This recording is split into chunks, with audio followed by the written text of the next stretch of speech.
dadka kaarka waayay oo kaarka waxa la furayaa. عليكم ورحمة الله وبركاته أخيارتي ذا كحيران جنال كأكير بروشوا إن سلامي ومسكين كي أخياري لواي ومعلمها دنبه وحن جري يوغندا إلا هذا نواجه جوجا مركا أخيارتي ما أنتو حن جوجا بيرتان سيدا جدا أو كنت على كمبالا وحرام مركا أخياري إن وحياوي يرير ومارت مقالة يرير إنسو قلقليو سيدو كالنا وحرام أخياري إنا إذن تسوق روح معنا فلوقين نوع عادنا وكالا إنسو دوبو هذا ماشي عن طبقا أو جدا هرتا يوغندا صاحب يال سمرك لو فيريو هذا waa la qabsaday muddo bil ku dhawaan jooga saaxiib yaal waxaan rabaa inaan muuqaalo kala duwan kaga soo duubo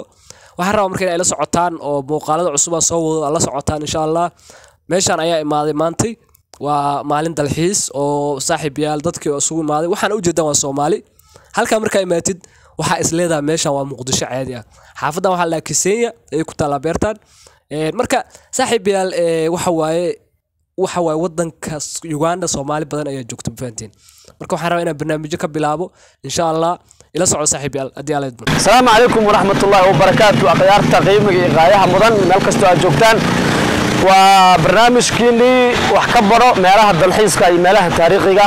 oo badanaa channelkan aad ka daawo jirteen maanta waxaan idin haynaa meel kale oo aad u xiiso badan oo dalxiis oo Uganda ku taala waa ogeyd ayaan dhawaad waxaan barnay magaalada Uganda nolosheeda sida ay tahay maantana waxaan barnaamijkeena ku eegi doonaa qaabka looga dalxiiso qaabka carruurta u dalxiisayaan carruur yar oo aad iyo aad u damaashaadaya oo aad iyo aad u faraxsan ayaan idin dul geyn doonaa beerta boqorka Allah waa Uganda Kampala dadka reerkiisa iyo Soomaalidu badan tahay badan waa yaqaanaan inta Soomaaliya ka socotana waxaan rajaynayaa inaad u soo dalxiisi doonto ma beer aad iyo aad fiican waa idin dul geyn doonaa mid intii meelahaas ka imaanayso qurbaha Mareykan iyo Yurub ka imaanayso Amerika iyo Yurub ka imaanaysana carruurtiina inay u soo damaashaa tagaan oo soo dalxiis tagaan rajaynaynaa Soomaalidu waan jecelnahay meel kasta ay joogaan dalxiis fiican iyo nolol fiican baan rajaynaynaa channelkan waxaan idinka rajaynayaa inaad subscribe saarataan oo si aad muuqaalo mar walba oo cusub oo idin xiiso geliya oo meelba meesha ka qurux badan tahay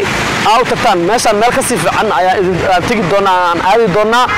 laakiin maanta meeshaan idin bareynaa insha Allah waana idin bari doonaa waa ka beerta boqorka waa ka carruur iyo gabdho Soomaaliyeed oo wada ciidaya ayaa xagga buuqda waa kaasa waa u jeedaan ka soo baxa dhinacan kaamirada ku qabo oo jeedaan ma sha Allah dadka marka waxaan leenahay dadka kaarka waayay oo kaarka waxa la furayaa tirakoob baa la galayaa hadda tirakoobka hadda waxa socda qoomiyadaha kale